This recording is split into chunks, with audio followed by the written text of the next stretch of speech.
Subscribe करें और bell दबाएं ताकि कोई खबर रह न जाए।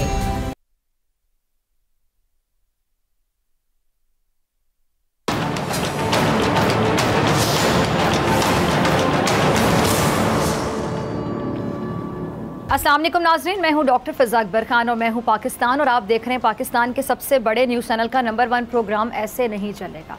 सदियों पुरानी बात है कि हिंदुस्तान पर उस वक्त के राजा महाराजा हुकूमत किया करते थे। एक हिंदू राज्य ने बहुत से इलाकों पर कब्ज़ा किया हुआ था। वो एक जालिम बादशाह था और बात बात पर वज़ीरों को कत्ल करवा दिया करता था। अच्छा, उसका एक वज़ीर बड़ा अक्लमंद था और साथ रहम दिल भी था। वो रियाया से नेक सलूक करता था, उनकी मदद भी करता था। एक बार क्या होता है कि एक बार वो दरिया की दूसरी तरफ जाने के लिए दरिया पे पहुंचा तो उसने देखा कि एक मुला नई कश्ती लिए उसके इस्तकबाल के लिए वहाँ पे मौजूद था। जब वो दूसरी तरफ पहुंचा तो वज़ीर क्या देखता है कि बादशाह के लोग कश्ती पर कब्ज़ा करने के लिए तैयार खड़े हैं। अब वज़ीर ने मुला की जो कश्ती है उनसे बचाई तो वो वज़ीर का शुक्रिया अदा करते हुए वापस लौट गया। अच्छा, कुछ अरसे बाद किसी ने इस मसले पर वज़ीर के ख़िलाफ़ बादशाह के कान भरना शुरू कर दिए। बादशाह जैसे पहले मौके की तलाश में था कि किस तरह वज़ीर से बदला ले सके। अच्छा, कुछ अरसा गुजरने के बाद दूसरे मुल्क के बादशाह ने जालिम बादशाह को सफ़ेद हाथी का तोहफ़ा दिया। वो बच्चा था मगर अब जवान हो गया था। बादशाह अपने वज़रा और दरबारियों के साथ हाथी देखने गया। तमाम दरबारी और वज़रा उसकी तारीफ़ कर रहे थे। बादशाह वज़ीर से इंतकाम लेना भूला नहीं था अभी तक। उसने वज़ीर से कहा कि मुझे इस हाथी का ठीक वज़न बताओ वरना तुम्हें कत्ल कर दिया जाएगा। तुम्हारे पास 10 दिन की मोहलत है। अब वज़ीर बड़ा परेशान हुआ, वो बड़ी तदबीरें सोचने लगा मगर उसे कुछ समझ नहीं आ रहा था। अब वो परेशानी के आलम में दरिया की तरफ निकल गया, वहाँ बैठकर सोचने लगा। इस दौरान वही जो कश्ती वाला बुज़ुर्ग था उसके पास आया। उसने वज़ीर को परेशान देखा और पूछ लिया कि मोहतरम क्या बात है, परेशान लग रहे हैं, क्या माजरा बताएं। वज़ीर ने कहा कि हाँ, मैं बहुत परेशान हूँ क्योंकि बादशाह ने मुझे एक उलझन में डाल दी है। इसका हल क्या होगा समझ नहीं आ रही। 10 दिन की मोहलत दे दी गई और आज 8वां दिन है, 2 दिन रह गए। अगर जवाब ना दिया तो मुझे मार दिया जाएगा, मेरी गर्दन उड़ा दी जाएगी। बुज़ुर्ग ने वज़ीर से पूछा कि उलझन क्या है, बताओ शायद मैं मदद कर सकूं। वज़ीर ने कहा कि बात यह है कि बादशाह के पास एक सफ़ेद हाथी है, वो उसका वज़न बताने का कह रहा है वरना मुझे मार दिया जाएगा। अच्छा, बुज़ुर्ग ने वज़ीर से कहा कि ये तो कोई मसला ही नहीं है, चुटकी बजाते ही आपका ये मसला हल हो जाएगा। वज़ीर ने बुज़ुर्ग की जब ये बात सुनी तो हैरत से कहने लगा कि यहाँ मेरी जान को बनी हुई और आप चुटकी बजाते ही मसला हल करने की बात कर रहे हैं। बुज़ुर्ग ने कहा जी बिल्कुल, आप कल हाथी लाइए, उसे कश्ती पर बिठाकर दरिया में उतारते हैं। जितनी कश्ती पानी के अंदर डूबेगी उस पर निशान लगा लेंगे, फिर उतने वज़न के पत्थर को कश्ती में रख कर पानी में ले जाएंगे और फिर जब कश्ती निशान तक पानी में डूबेगी तो वही हाथी का वज़न होगा। अब वज़ीर की समझ में पूरा मामला आ गया। उसने कश्ती वाले बुज़ुर्ग को इस तजवीज़ पर खूब दाद भी दी। अब अगले दिन हाथी को दरिया के किनारे लाया गया। इसी तरह उसको सवार कर दिया गया कश्ती में और दरिया में ले जाकर कश्ती पर निशान लगा दिया गया। फिर उस निशान तक पत्थर डालकर वज़न किया गया और फिर उन पत्थरों का वज़न किया और बादशाह को बता दिया।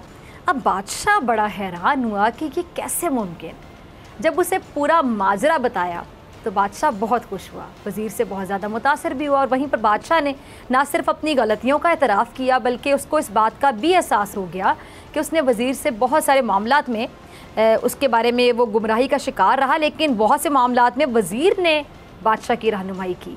इसलिए बादशाह का जो सख्त दिल है वो बिल्कुल नरम हो गया और उसने अपने वज़ीर को गले से लगा लिया। अब इस कहानी से सबक क्या मिलता है, क्योंकि हर कहानी से कुछ ना कुछ सबक मिलता है सीखने वालों को। मैं अक्सर कहती हूँ जो सीखना चाहते हैं, इस कहानी से सबक ये मिलता है कि नेकी कर दरिया में डाल। वज़ीर ने मुला के साथ नेकी की और मुला ने मसला हल करके उसकी जान बचा ली। अगर वज़ीर उस वक्त मुला के काम नहीं आता बल्कि बादशाह को खुश करने के चक्कर में वज़ीर मुला को पकड़वा देता तो ऐसे में वज़ीर भी बादशाह के जुल्म और गुस्से से बच नहीं पाता।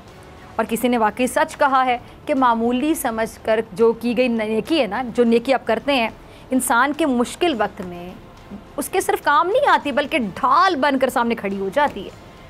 अगर वज़ीर-ए-आज़म इमरान खान साहब की सियासत में नज़र दौड़ाएं तो उनकी ज़िंदगी में भी बहुत सी मुश्किलें आईं, लेकिन जैसे तैसे करके उन्होंने इन मुश्किलात से छुटकारा हासिल कर ही लिया क्योंकि उनकी नीयत अच्छी थी, नेक थी।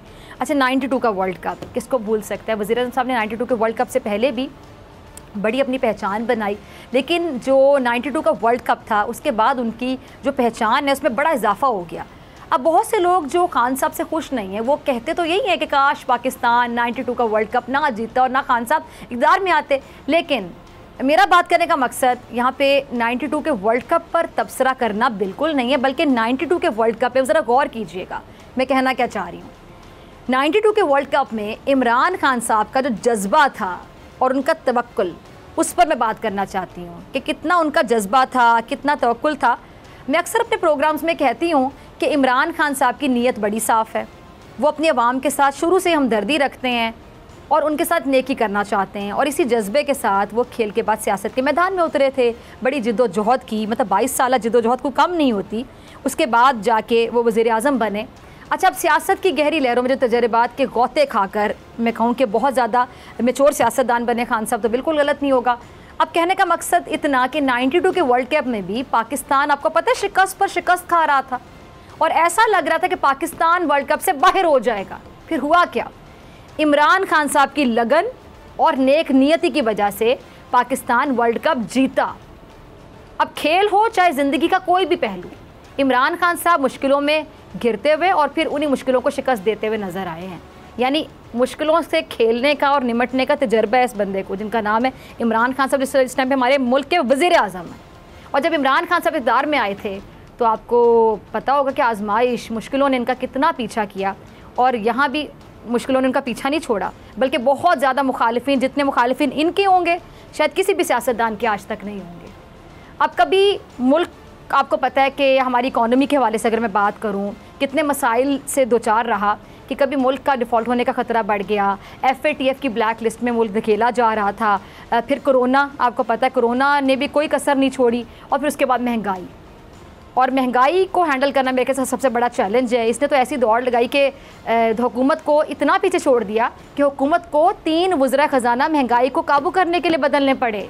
यानी सबसे बड़ा चैलेंज इनके लिए अब तक महंगाई बना हुआ था और अब भी है। लेकिन महंगाई की रफ्तार कहने की इतनी तेज़ कि तीनों वज़ीर ख़जाना महंगाई की जो गिरफ्त है ना वो कर ही नहीं सके। और अब भी डॉलर का अगर तवाज़ुन कभी ऊपर चला जाता है, कभी नीचे आ जाता है, मतलब अभी भी इस चीज़ को कंट्रोल नहीं किया जा रहा सही तरीके से। अब ऐसा लग रहा है कि इमरान खान साहब की हुकूमत महंगाई के साथ जो है ना वो मैच खेल रही है, मुश्किल तरीन मैच, जिसमें महंगाई का पलड़ा भारी है, फ़िलहाल भारी ही है।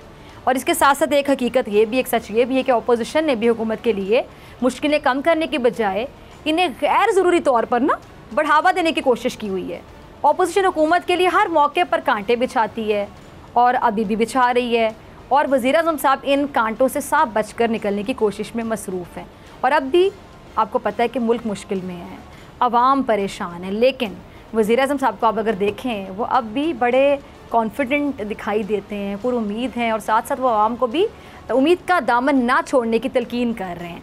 इसमें कोई वज़ीर आज़म अपनी आवाम के लिए कुछ करना चाहते हैं, और क्योंकि शिकस्ता हालत के बावजूद आज भी अगर आप उनकी बॉडी लैंग्वेज देखें, उनके चेहरे के तासुरात देखें, तो आपको बहुत पॉजिटिविटी दिखाई देगी। और खान साहब अब भी ये उम्मीद ज़ाहिर करते हुए नज़र आते हैं कि अनकरीब मुल्क मुश्किल से निकल जाएगा और हालात बेहतर हो जाएंगे। अच्छा, मुझे ये समझ नहीं आती कि जब भी इस तरह की वो बात कहते हैं कि घबराना नहीं है, मुश्किल वक्त है, ये ख़त्म हो जाएगा, फिर साथ साथ हक़ाइक़ भी दिखाते हैं कि भाई ये फैक्ट्स हैं, इस टाइम पे ये हालात हैं, जो ख़राब हालात हैं वो भी दिखा देते हैं, बड़ी सच्ची और खरी बातें कर देते हैं। जब भी कौम से ख़िताब करते हैं तो बहुत से लोग इस पर मीम्स बनाते हैं, सोशल मीडिया पर एक अजीबोगरीब मजाक उड़ाने का, तमस्कर उड़ाने का सिलसिला शुरू हो जाता है कि आपने घबराना नहीं है, मुश्किल वक्त है। अगर एक प्राइम मिनिस्टर आपको हौसला दे रहे हैं हक़ाइक़ दिखाने के बाद कि ये सिचुएशन है, इस टाइम पे ये है और ये हालात हैं, लेकिन ये ठीक हो जाएंगे, तो क्या हौसला देना भी गलत बात है? मतलब जो लोग मजाक उड़ाते हैं, तो आपको क्या लगता है कि फिर एक प्राइम मिनिस्टर जो कि पूरी उम्मीद है, या आपको भी उम्मीद का दामन हाथ से ना छोड़ने के बारे में कह रहा है, रिक्वेस्ट कर रहे हैं, तो क्या आपको लगता है कि बात गलत है? प्राइम मिनिस्टर साहब के ज़रा क्लिप चलाइएगा। अच्छा, देखा एक तरफ इमरान खान से बड़े पूरी उम्मीद दिखाई दे रहे हैं और दूसरों को भी कह रहे हैं कि पूरी उम्मीद ही रहना है, लेकिन दूसरी जाने PDM एक बार फिर से हुकूमत के खिलाफ सियासी मुहाज सजाए चले जा रही है, तैयारी में लगी, पता नहीं कौन सी तैयारियां लोग किए चले जा रहे हैं, एंड में होता कुछ भी नहीं है। लेकिन इसके बावजूद आज भी इमरान खान साहब के चेहरे पर किसी किस्म की कोई उलझन दिखाई नहीं दे रही है।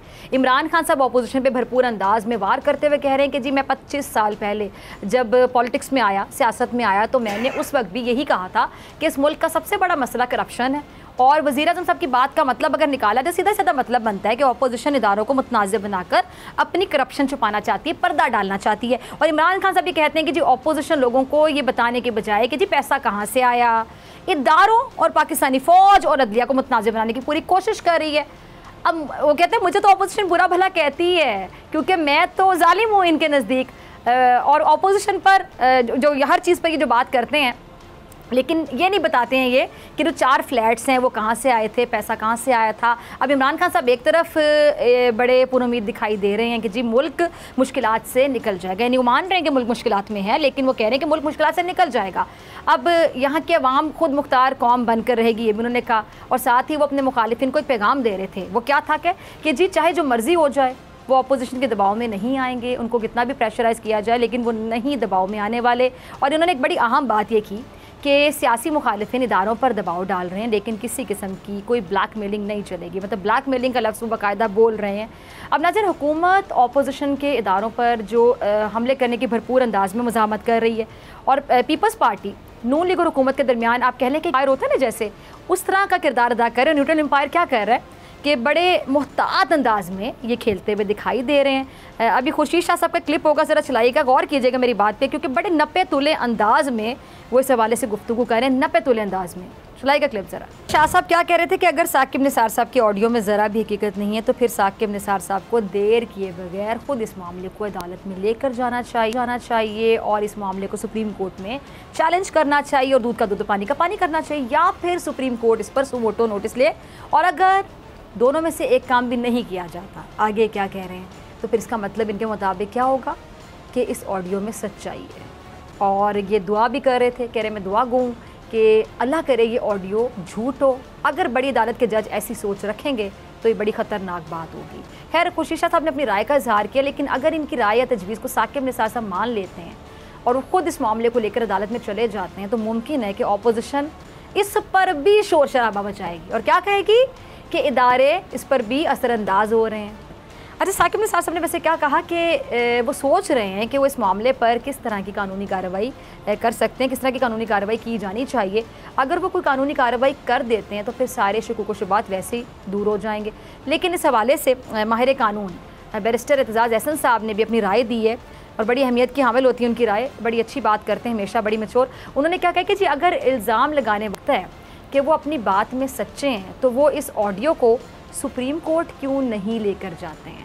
अब बात तो बिल्कुल सही कही एतजाज़ एहसन साहब ने, लेकिन जो मौलाना फजलुर रहमान साहब है ना, उनको इस वक्त कुछ भी सही नज़र नहीं आ रहा, या कह लें कि सब कुछ उनको सिर्फ गलत नज़र आ रहा है। ज़रा सुनिएगा, देखिएगा।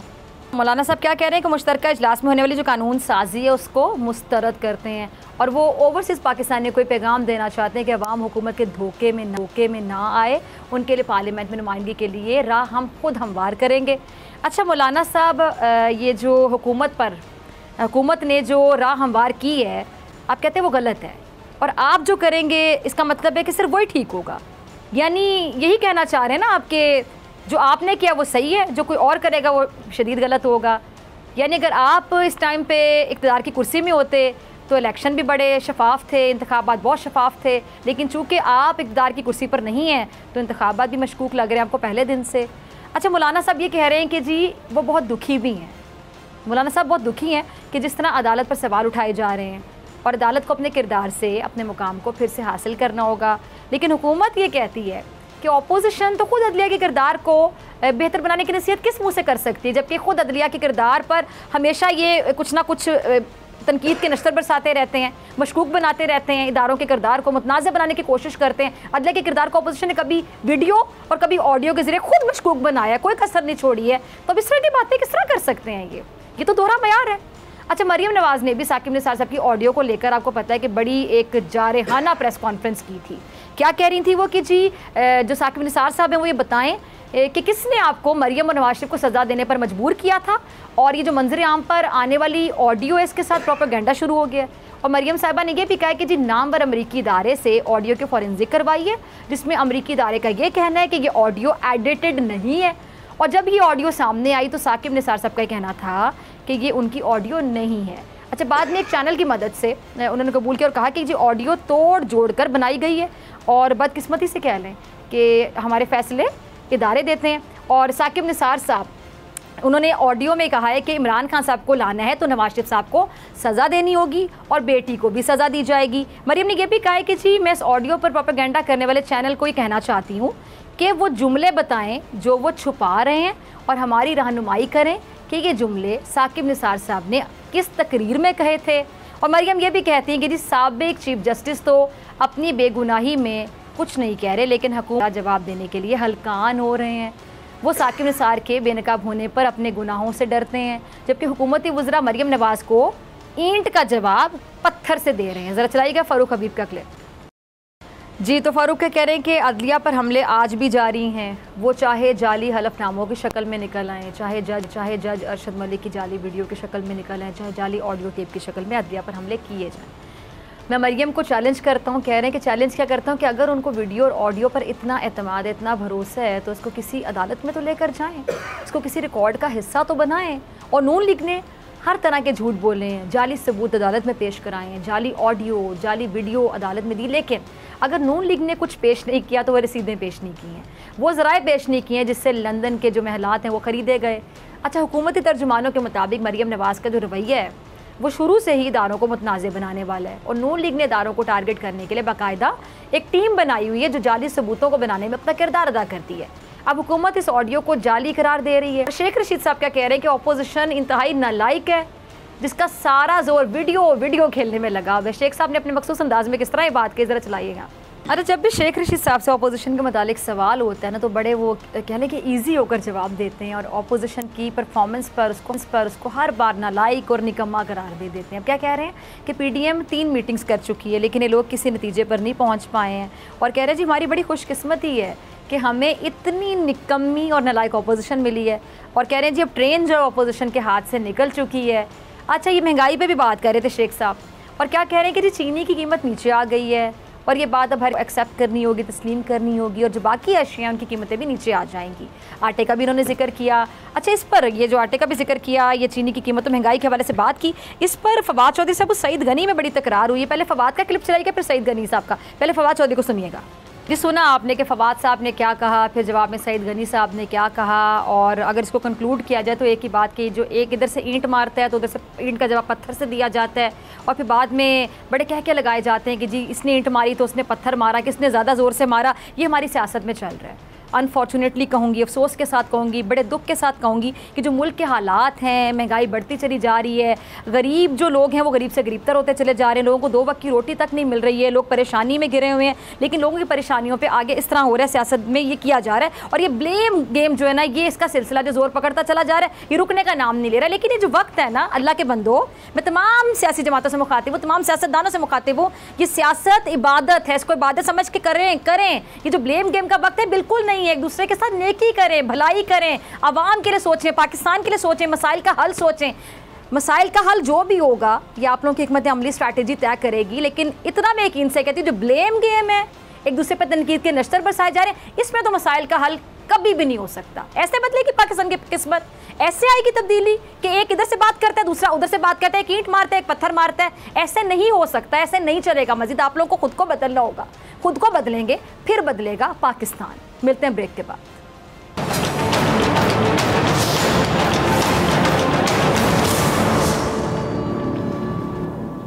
वेलकम बैक नाजरीन। कल पीडीएम का एक अहम इजलास हुआ है, मगर पीडीएम हुकूमत मुखालिफ एहतजाजी मुहिम शुरू करने और कोई हतमी प्लान देने में नाकाम रही है, क्योंकि पीडीएम के सरबराह मौलाना फजल रहमान साहब ने इत्तेहादी जमातों के सरबराहों के इजलास की सदारत करने के बाद ये ऐलान किया कि वो 6 दिसंबर को दोबारा इजलास करेंगे, जिसके बाद वो एक हतमी पॉलिसी बनाएंगे और इंतहाई अहम फैसलों का ऐलान भी किया जाएगा। अच्छा, दूसरी जानिब पाकिस्तान तहरीक इंसाफ के रहनुमा ये कहते हैं कि अपोजिशन इत्तेहाद पीडीएम के जलसों की तीसरी लहर भी बुरी तरह से नाकाम रही और तमाम जमातें मिलकर भी पीटीआई जलसे के 10% तक भी लोग इकट्ठे नहीं कर सकी है। उन्होंने मज़ीद ये कहा कि पीडीएम नाकाम और ईवीएम कामयाब हुआ है। हिज़्ब इख्तिलाफ को तामीरी अपोजिशन की तरफ आना होगा। पीडीएम के अगले इजलास में क्या फ़ैसले मुतवक्के हैं, इस पर बात हम मौजूद मेहमान मौजूद हैं। सेनेटर कामरान मुर्तज़ा साहब, सीनियर रहनुमा JUIFA और सीनियर एंकर पर्सन और तजियाकार बोल न्यूज़ उसामा गाजी, आप दोनों का बहुत शुक्रिया ज्वाइन करने के लिए। कामरान साहब, पहले मैं आपकी तरफ आना चाहूँगी। पीडीएम की जमातों में अब तक किस बात पर सबसे ज़्यादा इत्तेफाक पाया जाता है, असम्बली से इस्तीफ़े देने पर या फिर लॉन्ग मार्च करने पर?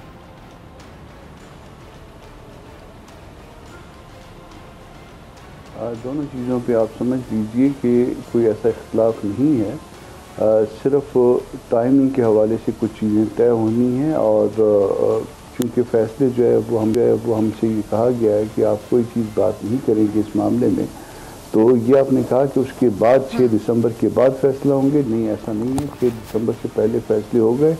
जो चीज़ें डिसाइड होनी थी कि ये करना है वो आप समझ लीजिए कि तकरीबन डिसाइडेड हैं। सिर्फ पार्टीज़ के पास जाएंगी, हर पार्टी अलग अलग अपने तौर पे, और वहाँ जाके वो अपने अदारों से जो है उसकी अप्रूवल लेंगी और उसके बाद टाइमिंग के साथ आ जाएंगी और स्टीयरिंग कमेटी मीनवाइल बैठेगी और स्टीयरिंग कमेटी जो है ना बहुत सारे मामलात को वो कर लेगी, फाइनल कर लेगी और देन जो है ना कायदीन 6 दिसंबर को उसको अनाउंस करेंगे इंशाल्लाह। ठीक है उसामा, मैं आपकी तरफ आना चाहूँगी। आपको क्या लगता है कि जो पीडीएम है वो अब तक कोई हतमी पॉलिसी क्यों नहीं बना सकी जिस पे हुकूमत के जो वज़रा हैं, जितने भी लोग हैं, रहनुमा हैं, वो बड़े तनकीद के नश्तर बरसाते दिखाई देते हैं? क्या इसकी वजह ये है कि जी पीडीएम में जो मौजूद जमातें हैं, बहरहाल इस बात को तो मानना पड़ेगा, कामरान साहब आपकी मौजूदगी में मैं कहूँगी आप अग्री करेंगे कि जो पीडीएम की जमातें हैं उन सब के अपने अपने अलग अलग मफादात हैं? जी उसामा। जी ऐसा ही है। और देखिए सबसे ज़्यादा मसला था पाकिस्तान पीपल्स पार्टी और एएनपी का पहले, वो तो अलग हो गए कि जी आप इस्तीफ़े नहीं दे रहे। उनके जाने के बाद फिर दोबारा एक डिबेट शुरू हुई इस्तीफ़ों के हवाले से, और उसमें ये लग रहा है कि नून लीग के अपने लोग यानी MNA MPs वो किसी भी तौर पर तैयार नहीं है। फजलुर रहमान साहब जो खबरें सामने आई वो ये कि वो तो चाहते हैं कि इस्तीफ़े लॉन्ग मार्च के साथ हों, लेकिन अब नून लीग की तरफ से इस पर कोई चीज़ सामने नहीं आ रही। मसलन आप क्या समझती हैं, शहबाज शरीफ साहब कभी भी इस्तीफ़ा देंगे? सवाल ही पैदा नहीं होता। मरियम साहिबा, नवाज शरीफ साहब का मामला और है, वो तो का हिस्सा ही नहीं है। अब 2 ही लोग इसमें मेन रह गए हैं, नवाज शरीफ साहब और फजलुर रहमान साहब। तो उनका स्टेक तो वो तो पहले दिन से कह रहे हैं कि पार्लियामेंट जाली है, उसके बावजूद अगर वो नहीं इकट्ठे हो पा रहे और वक्त गुजरता चला जा रहा है, कोई ऐलान नहीं कर पा रहे, तो ये इस चीज़ का वाज़ेह सबूत है कि फोकस कुछ और है। फोकस ये है कि पहले मियाँ नवाज शरीफ और मरियम नवाज साहिबा को इस सिस्टम का हिस्सा बनवाया जाए, यानी उनके जो केसेस हैं उनके खिलाफ वो किस तरह से ख़त्म करवाया जाए, उसके बाद अगला लाहेमल होगा। क्योंकि हुकूमत अगर फ़र्ज़ कर लेते हैं चले जैसे भी हो हम गिराने जाते हैं और किसी तरह से चले गिर भी जाती है, कोई इस्टेब्लिशमेंट साथ नहीं भी आती तो गिर जाती है, तो उसके बाद क्या होगा? फौरी तौर पर नवाज शरीफ और मरियम साहिबा तो इलेक्शन तो लड़ नहीं सकते, वो तो नाअहल हैं, तो फिर क्या होगा? अच्छा कोई और सेटअप आ जाता है, उसमें भी उस तरह से इंटरेस्टेड नहीं है। लिहाजा इसी वजह से आप देखें कि अब जो इजलास हो उसके बाद फोकस क्या था जी, साकिब निसार साहब वाला मामला, साकिब निसार साहब वाला, तो कि उसको बुनियाद बनाकर पहले हम रिलीफ ले लें मरियम साहिबा नवाज शरीफ, उसके बाद आगे होगा। तो असल में फोकस ये नजर आ रहा है, वरना जितनी महंगाई है उसी पर लेकर निकल जाते हैं, लेकिन ऐसा नहीं है। ठीक है, अच्छा कामरान साहब आपकी तरफ आना चाहूँगी। जो मुश्तरका इजलास इसमें पास होने वाली जो कानून साजी है उस पर मौलाना साहब को शदीद तहफ़्फ़ुज़ात हैं, जबकि हुकूमत ये कहती है कि मुश्तरका इजलास आइन के मुताबिक बुलाया गया। क्या कहेंगे आप?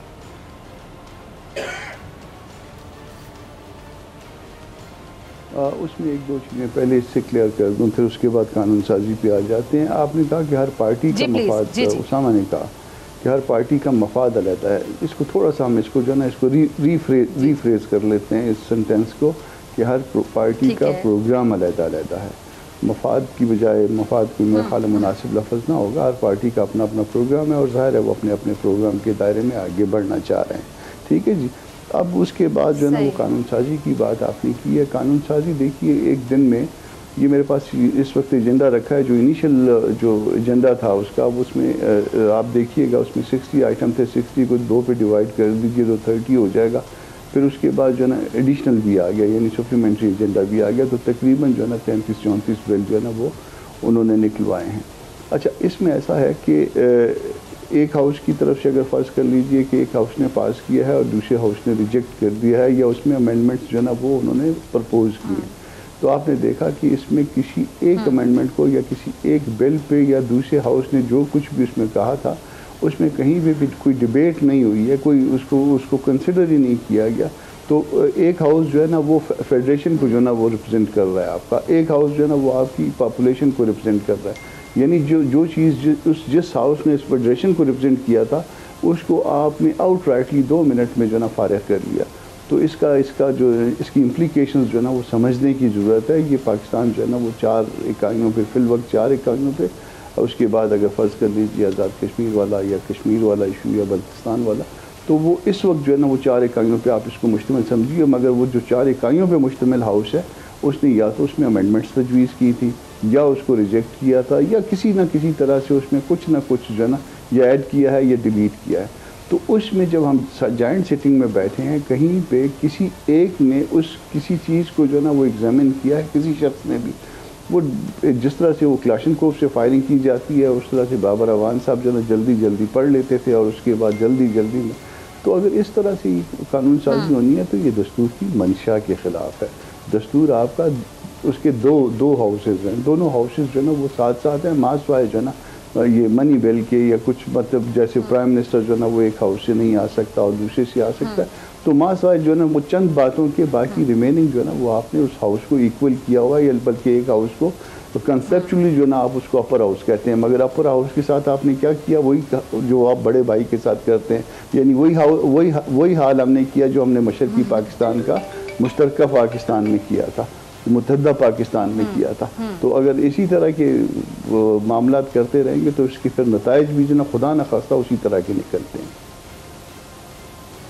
अच्छा उसामा, आपसे भी मैं इसी पे कमेंट चाहूँगी। तो कानून साजी के हवाले से मौलाना साहब को तहफ़्फ़ुज़ात है, लेकिन हुकूमती जो मौक़िफ़ आपके सामने है। अब इसमें देखिए कि कामरान मुर्तज़ा साहब ज़ाहिर है एक बड़े आइनी और कानूनी माहिर हैं, और उनका अपना एक नुक्ता नज़र है, लेकिन अपोजिशन ने खुद ही कहा था कि जी हम इसको अब लेकर जाएंगे अदालत में, सुप्रीम कोर्ट में ज़ाहिर लेकर जाएंगे। तो मुझे नहीं पता कि अब तक इस पर क्या डिसीजन हुआ है। ये सिर्फ स्टेटमेंट्स ही आई थी, बयानात की हद तक था, उसमें तो अब सारे मुत्तफ़िक़ हैं, पीपल्स पार्टी भी है, PDM भी है, नून लीग, फजल रहमान साहब, जितनी भी जमातें हैं वो सब इस पर मुत्तफ़िक़ हैं। तो पता नहीं है कब जाएंगे, इनके पास फोरम है, मौजूद है, उन्होंने पहले कहा था हम लेकर जाएंगे, तो वो ले जाएँ, और वहाँ पर अगर ये गलत तरीके से हुआ है तो बिल्कुल उस पर सुप्रीम कोर्ट रिलीफ दे देगी, उसके कहेगी जी ये कानून साजी गलत है। लेकिन ये कोई शायद पहली दफ़ा नहीं हुआ, ना तो इस दौर में ना इससे पहले, कि जी जॉइंट सेशन बुलाया गया हो। ये माजी में भी रहा है, और आइन में चूँकि इसकी गुंजाइश है कि जब आप किसी एक हाउस से पास नहीं करवा पा रहे तो फिर जनाब मसला है, ऑर्डिनेंस पे ऑर्डिनेंस ये हुकूमत ला रही है, और फिर उसको जॉइंट सेशन बुला के जी वो मेजॉरिटी से गवर्नमेंट ने पास करवा लिया।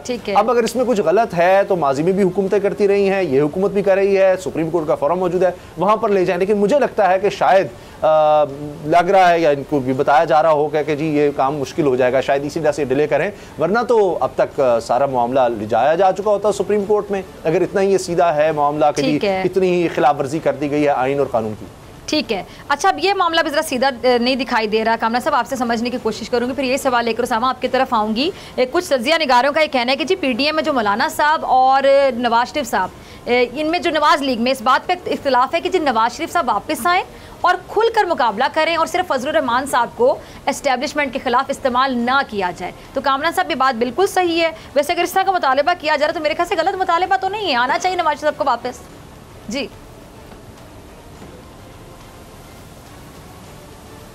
नहीं, ये बात PDM के इजलास में इवन डिस्कस भी नहीं हुई। मैं पूरी जिम्मेदारी के साथ कह रहा हूँ, क्योंकि मैं बिल्कुल शुरू से और आखिर तक मैं साथ बैठा था, उस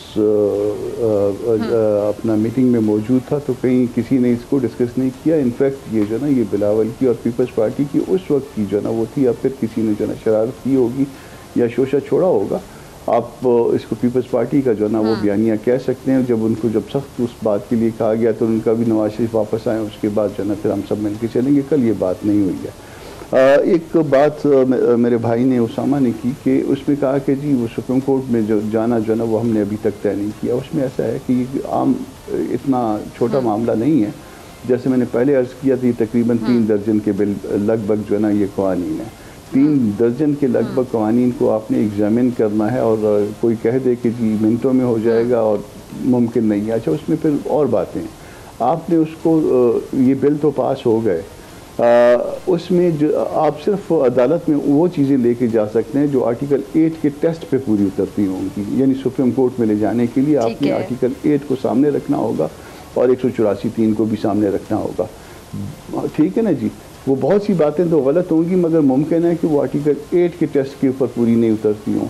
ये भी एग्जामिन करना है। तो वो फिर पार्टीज तो सारे के सारी बातों को गलत कह रही हैं, सारे के सारे बिल को कह रही हैं, मगर जब आप वकील के तौर पर सोचते हैं तो फिर आपने ये 2 चीज़ों को रख के सामने फिर उसके बाद बात करनी है, क्योंकि अब आप अदालत में जा रहे हैं, आपका किरदार यहाँ पे मुख्तलिफ हो गया, तो उसमें जो है ना वो टाइम लगता है। ये मेरा ख्याल है। अच्छा, फिर इसके साथ एक और भी इशू आ रहा है, जैसे ये अभी मतलब अदालतों के हवाले से कुछ बातें शुरू हो गई, उसमें एक तबका फिर ये भी है कि लेके ना जाएँ, स्टैंप हो जाएगा, मतलब मुख्तलिफ प्रेशर्स जो है ना वो इस तरह के आते हैं।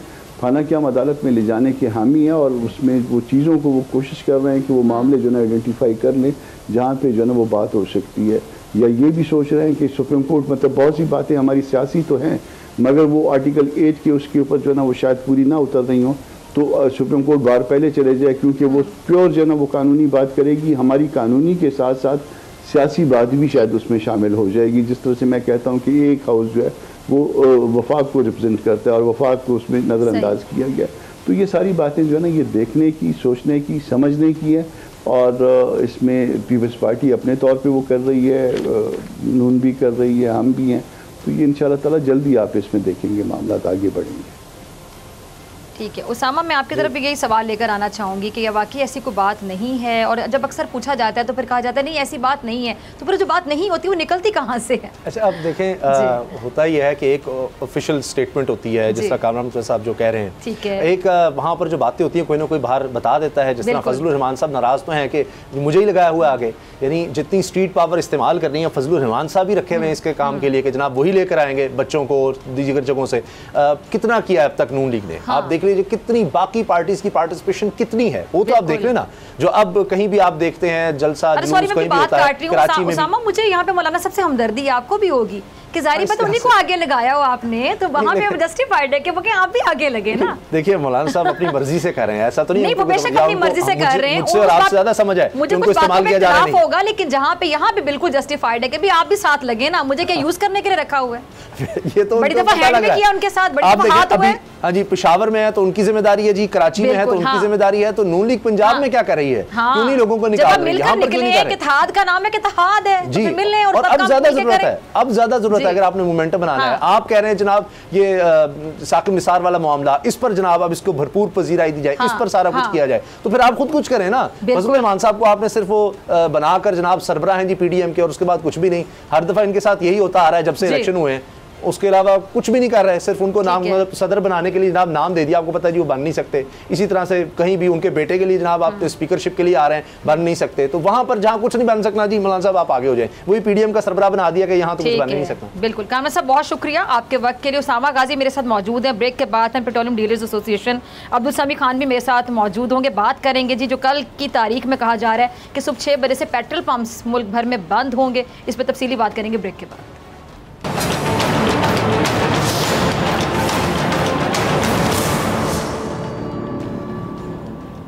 वेलकम बैक नाज़रीन। पेट्रोलियम डीलर्स एसोसिएशन के मुताबिक 25 नवंबर सुबह 6 बजे से मुल्क भर बाशमुल गिलगित बल्तिस्तान, आज़ाद जम्मू कश्मीर और चित्राल में पेट्रोल पंप्स बंद रहेंगे। और पेट्रोलियम डीलर्स एसोसिएशन का कहना है कि हुकूमत ने मुतालिबा तस्लीम करने की यकीन दहानी करवाई थी, लेकिन अभी तक कोई राब्ता नहीं किया गया और ना ही हुकूमत ने हमारे मुतालिबात अभी तक तस्लीम किए हैं, जबकि हमें ये यकीन दहानी करवाई गई थी और हमने 5 नवंबर की हड़ताल की कॉल वापस भी की थी।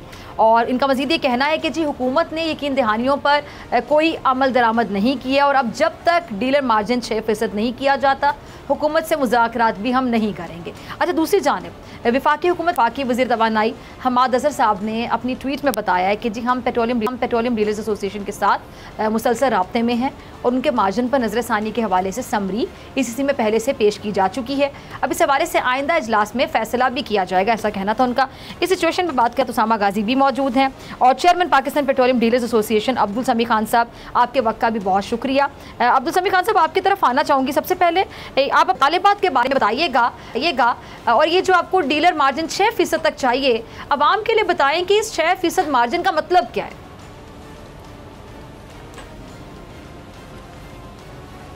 देखिए, मार्जिन है जो हमें पेट्रोल या डीजल मिलता है उससे हम जो सेल करते हैं वो मार्जिन है, वो प्रॉफिट है। अब मसला ये है कि हम 3 महीने 2.5 महीने से चक्कर लगा रहे हैं। ठीक है, बिजली की कीमत बढ़ गई, लेबर, सोशल सिक्योरिटी और ओल्ड एज, दुनिया भर के चीज़ें बढ़ चुकी हैं। हम इतने ऑर्गेनाइज हैं कि हम गवर्नमेंट ने जो रेट मुकर्रर करता है कि हम वो उससे 1 पैसा ज़्यादा नहीं लेते हैं। आम तौर पे ताजिर 10 रुपये बढ़ा दिया, किसी में कुछ बढ़ा दिया, तो जब इनको एहसास नहीं होता। अब हमने इनके 3 महीने से हम कह रहे हैं कि हमसे जो वायदे किए हैं वो आप पूरा कर दें। अब हम मादार ज़ाहिर साहब से भी मिले और सेक्रेटरी पेट्रोलियम से मिले, हमें उनसे ज़ुबानी तौर पे कोई शिकायत तो नहीं हुई, मगर हमारा काम नहीं हुआ। हम चाहते थे कि ये इन्होंने कहा कि हम 5 तारीख को अपना स्ट्राइक कर रहे थे, फिर इन्होंने कहा 3 तारीख को मीटिंग हुई कि आप ठहर जाएं, आप एक कमेटी बना दें। एक कमेटी हम बनाते हैं और हम कोशिश करते हैं कि आपके मुतालबात पूरे कर लें, मगर हमने इतनी कमेटियाँ बनी, अपना हिसाब दिया और उनसे कहा कि जनाब अब हमारा अनाउंस कर दें, आपने जो वायदा किया था पूरा कर दें।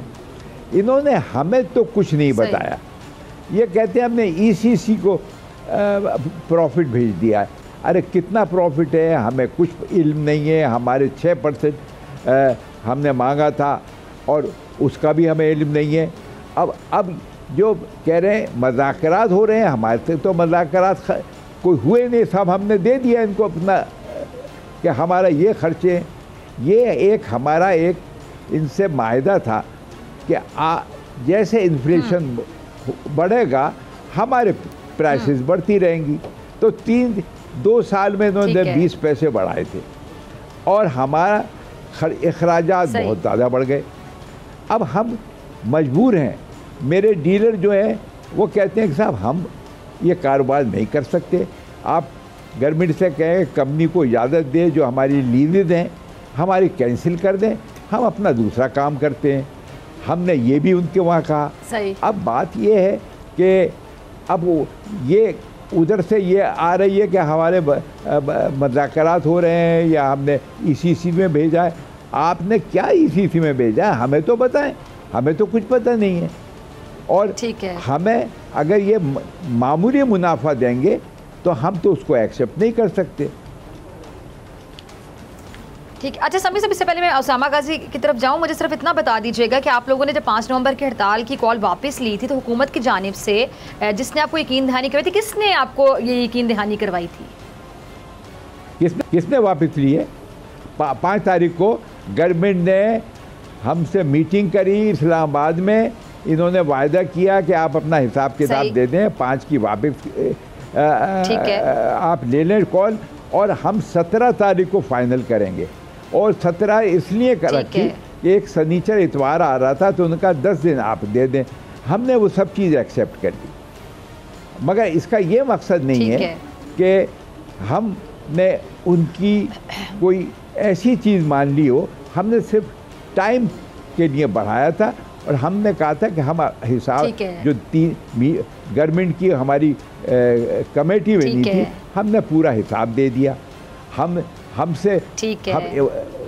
1 से 100 तक हमने हिसाब दिया, जो पूछते रहे हम बताते रहे और उन्होंने कोई एतराज़ नहीं किया।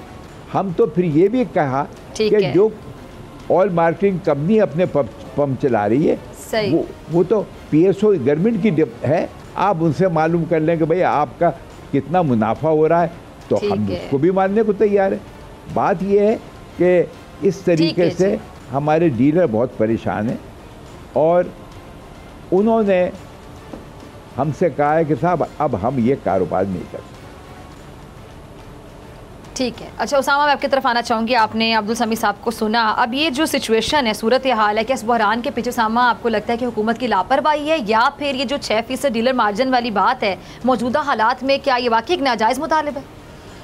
हर ऐसा तबका जिसकी यानी रोज़ी लगी हुई है, जिसका कारोबार जो है ना लोगों के बुनियादी चीज़ ज़रूरियात से जुड़ा हुआ है, सबसे पहले वो मजलूम बनता है। आप यकीन जानिए, यहाँ आपने देखा शुगर मिल्स एसोसिएशन है, यहाँ फ्लावर मिल्स एसोसिएशन है, यहाँ पर घी की मिल्स की एसोसिएशन आपको मिल जाएगी, यहाँ पर ट्रक्स की एसोसिएशन मिल जाएगी, ट्रांसपोर्ट एसोसिएशन आपको मिल जाएगी, जो यहाँ पर टैंकर्स हैं जो पेट्रोल लेकर आते हैं वो कभी हड़ताल कर देते हैं हमने लेकर आएंगे, यहाँ सबकी एसोसिएशन हैं।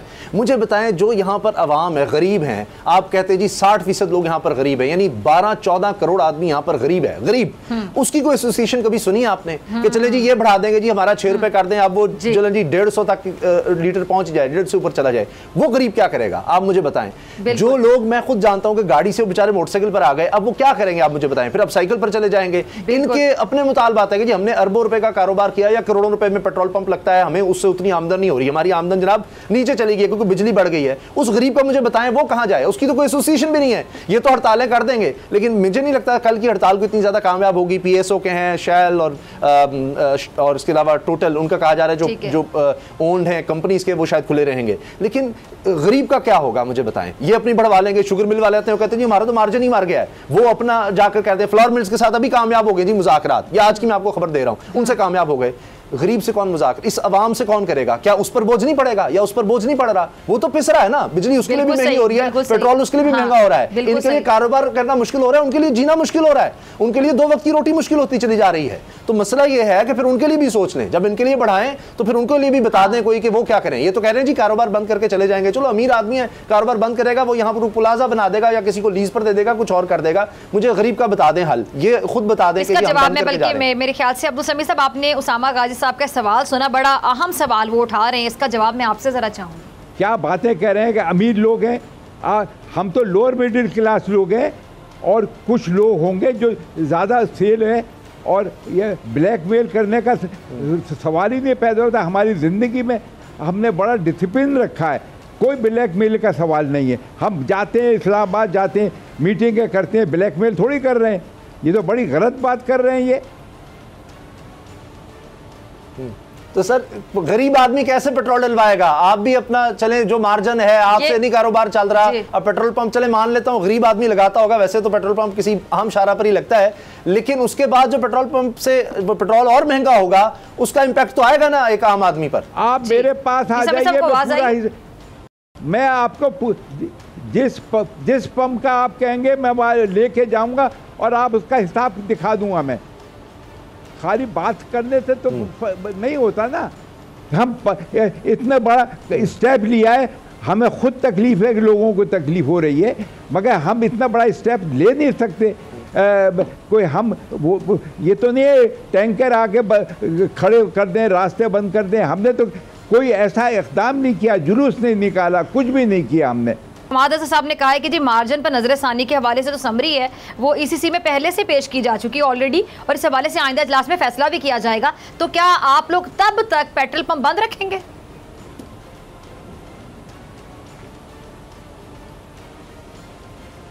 देखिए ये तो हम कल तय करेंगे। अब ये गलत फहमी आम आदमी को बड़ी गलत फहमी है कि हमें बहुत फ़ायदा हो रहा है, और ये ऐसी बात मैंने सुनी है, मुझे बड़ा अफसोस हुआ है कि हम बहुत कमा रहे हैं। अरे हम अगर कमाते होते तो हम पागल हैं कि हमारे डीलर हमारे पीछे पड़े हैं, बंद करें। हमारा शोबा ऐसा नहीं है, हमने बड़ा डिसिप्लिन में रखा एसोसिएशन को, कोई हमने तकलीफ नहीं चाहते अवाम को दी जाए। ठीक है जी, बहुत शुक्रिया आपका, बहुत शुक्रिया अब्दुल समीर साहब और उसामा गाजी, शुक्रिया। बहरहाल आज हमारी इन्फॉर्मेशन में इतना इजाफा ज़रूर है कि जो पेट्रोल पंप वाले हैं वो गरीब होते हैं, लोअर मिडिल क्लास होते हैं। बहुत शुक्रिया नाज़रीन। इसके साथ डॉक्टर फ़िज़ा अकबर खान को दीजिए इजाज़त। आपसे मुलाकात होगी इंशाल्लाह कल सेम टाइम सेम चैनल की ज़िंदगी ने वफ़ा की दुआओं में याद रखिएगा, अपना बहुत ख्याल रखिएगा। अल्लाह निगहबान।